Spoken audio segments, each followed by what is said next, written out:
Gente, vamos para a última pauta do dia. Vini, dá uma dica de leitura aí.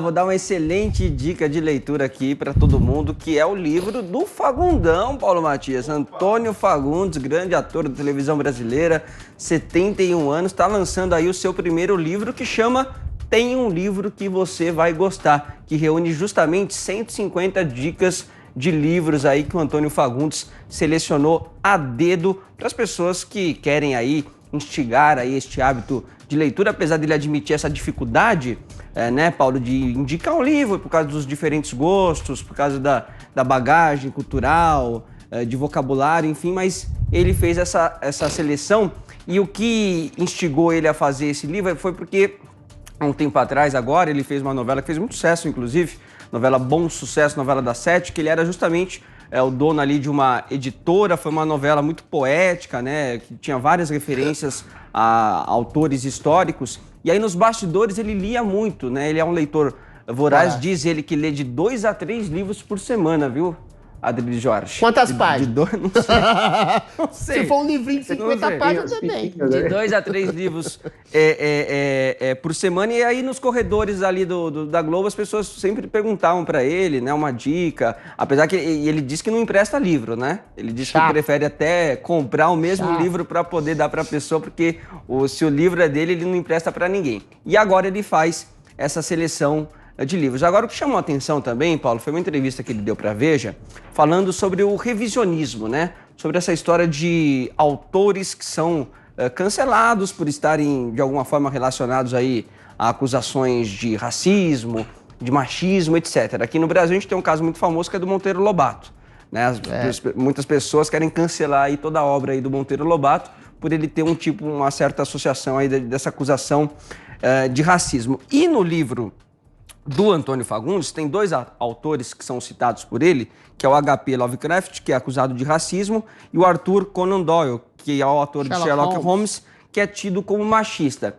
E a resposta do Antônio Fagundes foi a seguinte, que ele acha um absurdo mudar esses clássicos. Para ele é necessário estimular as pessoas a entenderem o que é racismo, a entenderem o que é machismo, por exemplo, sem destruir a obra do autor. Ele diz, por exemplo, que esse autor, o Conan Doyle, ele era machista na época dele e na época era o que ele tinha que ser. Mas nós estamos evoluindo, se bem que não sei se estamos evoluindo muito bem assim, disse o Antônio Fagundes. Então ele prefere separar a obra do autor e diz que destruir a obra de alguém para atender a uma corrente não é uma coisa boa, Paulo. Adriles, você concorda com o Fagundes? Concordo plenamente. Primeiro dizer da minha identificação com o Fagundes. Ele falou que começou a ler clássicos com 10, 11 anos e antes lia gibi. Foi praticamente a mesma cronologia. Eu comecei a ler muito gibi, Batman, Homem-Aranha. Hoje eu acho uma bobagem, mas na época eu li e absorvia isso com uma maneira muito rotunda. Depois passei para os clássicos, Dostoiévski, os Kafka, os Flaubert. Chorava com Victor Hugo. Hoje eu acho um ator até sentimentaloide com Os Miseráveis. E essa tenra forma, desde a infância, de ler e essa propaganda que o Fagundes faz é muito boa. E em relação a esse tipo de revisionismo literário, tem toda a razão. Cada obra, ao fazer essa comunicação universal para além do seu tempo, assim como Tolstói disse, ela dialoga exatamente com a sua aldeia e com o seu tempo. E ela demonstra eventuais preconceitos de época. Shakespeare, quando escreve no Mercador de Veneza coisas abomináveis a respeito de judeus, ele estava representando historicamente, é um registro histórico de um preconceito do seu tempo. O Monteiro Lobato, quando faz gracejos em relação à cor da tia Anastácia, ou faz algum tipo de alusão que hoje, eventualmente, pode parecer racista e na época não parecia, está fazendo um registro sociocultural da sua época. A literatura também tem esse elemento de historicidade. Se eventualmente alguma coisa parecer ofensiva aos moldes dos olhos politicamente corretos, é muito simples. Faz uma nota de rodapé, uma prévia. Agora, alterar substancialmente a forma de um livro, de um conto, de uma narrativa, é adulterar exatamente, sobretudo os grandes autores, os grandes clássicos como Shakespeare, Cervantes, Dostoiévski, Kafka, que estão eivados de preconceitos de época, né? Eventualmente, no futuro, talvez alguém revisione a literatura tão pobrinha, né, do politicamente correto. Tem outra coisa também, quando você mostra preconceitos, hoje em dia você já é acusado de preconceituoso. E a literatura faz isso, a arte faz isso. O Nelson Rodrigues povoava a sua grande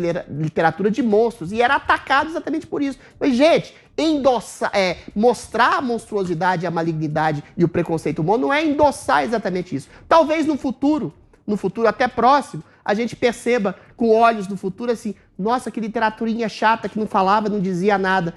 Tem que revisionar, porque essa literatura era muito ruim e queria promover uma asepsia humana em nome de uma ideologia única do politicamente correto que quer não só proibir o preconceito, mas quer extirpar o preconceito da forma intrínseca da condição humana, e aí produz uns humoristas do tipo do Márcio Melli, Você acha que o livro do Felipe Neto no futuro vai ser revisionado, Adriles? Eu acho que o futuro do Felipe Neto é o nada, tanto como personagem como literatura. Nada. Você não leu o livro dele? Não, meu masoquismo não chega. Eu não sabia que tinha livro do Felipe Neto. Eu vou atrás desse. Você já leu do Mandetta? É o mesmo padrão. Joel Pinheiro da gente. Fonseca, por favor. Mas sabe o que tem de bem legal? Uma das melhores séries desse ano da HBO, que é Lovecraft Country, é exatamente baseada na obra do H.P. Lovecraft, que fazia terror e ficção científica, fantasia, e que de fato era assim racista, porque ele descreve o surgimento dos negros como nascimento de bestas e tal.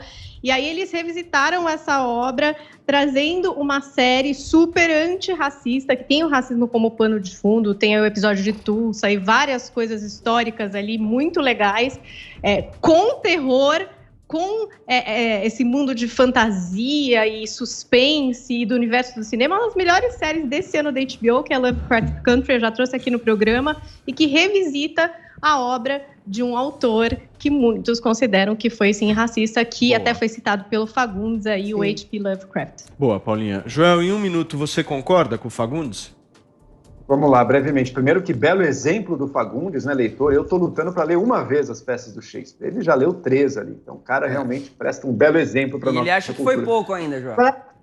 E acha que foi pouco. Via de regra, eu sou contra alterar. Eu acho que o leitor, você tem um contato com a obra direta. Eu quero ter o contato com o que foi escrito lá atrás. Eu gosto de notas, gosto de textos introdutórios, tudo ótimo.